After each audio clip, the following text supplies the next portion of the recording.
It was a brief but busy life for the third-hand Furby I bought for £25 from eBay off the back of my Why Furbies Are Terrifying video. It was promptly attacked by my cat Bamboo, developed this weird blinking glitch, was stabbed, given a sort of vasectomy, skinned, glued, stuffed, slammed, smashed, dismembered, ground, fried, eaten, and then listed on YouTube as a cooking show. In the time it was alive, my long Furby, whom I never actually named, so do feel free to pop name suggestions in the comments, was the start of some incredible fan art. Now, I'm aware I have a huge backlog of regular Furby artwork that needs exhibiting at some stage, but for now, before this creature is forgotten forever, let's peer into the cursed gallery of how you portrayed them. We'll start with the thumbnail of the video, which some of you just drew as is, even those of you whom, by your own admission, suck at art. A problem which Tommy Bones cleverly got around digitally. Spoilers, that's actually Photoshop that's been used there. Yeah, I know. Some lovely pencil drawings captured this moment too. Do note the details, such as the rose in my wine.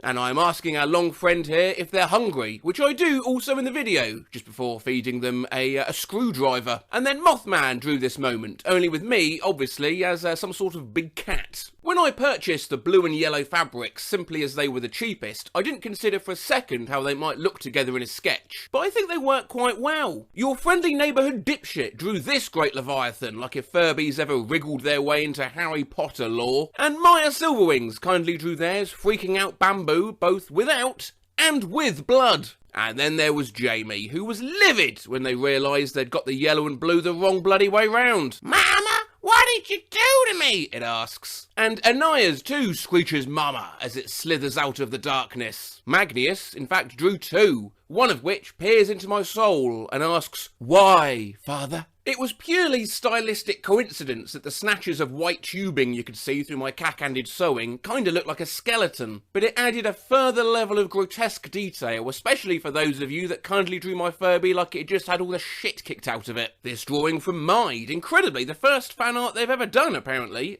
shows my creation enveloping me like an anaconda that can't decide if it wants to eat me or fuck me. Very similar indeed to this wonderful painting from Magnuson. Some of you gave my long Furby a friend, which was nice, I think. This from David was simply titled Furby versus Dog. Whilst in Kiwi's drawing, the conversation went like, "What are you? Quite of Nivnabji." While some of yours were quite cheery, I got this from Chip on my birthday, and here's a long Furby wearing a funky hat. More often than not, I was receiving the sort of visions I'd expect from munching 5 tabs of acid and reading a load of Edgar Allan Poe. This from Zootins I'd describe as vividly Lovecraftian, and this from The Energetic Idiot I don't have the words to describe. Ultimately though, you all honed in on the right idea. That between the long Furby and myself, although I'm bigger and stronger, there I am there showing off my biceps in my tank top like I'm always doing, actually the Furby has the psychological edge over me. And even though by smashing and eating it, it would appear like I've won, like I have dominance over the Furby, it lives rent-free in my nightmares now. It,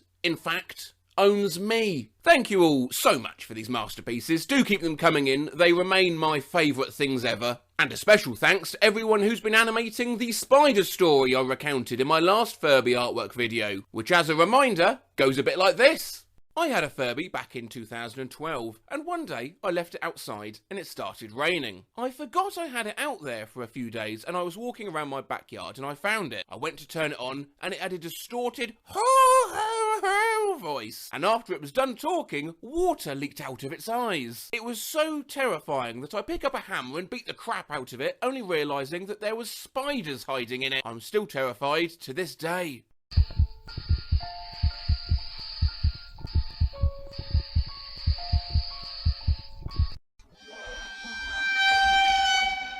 As you can see, you most certainly did not let me down on this one. Just when I thought Furbies couldn't possibly look more disturbing, boom! Giant spiders!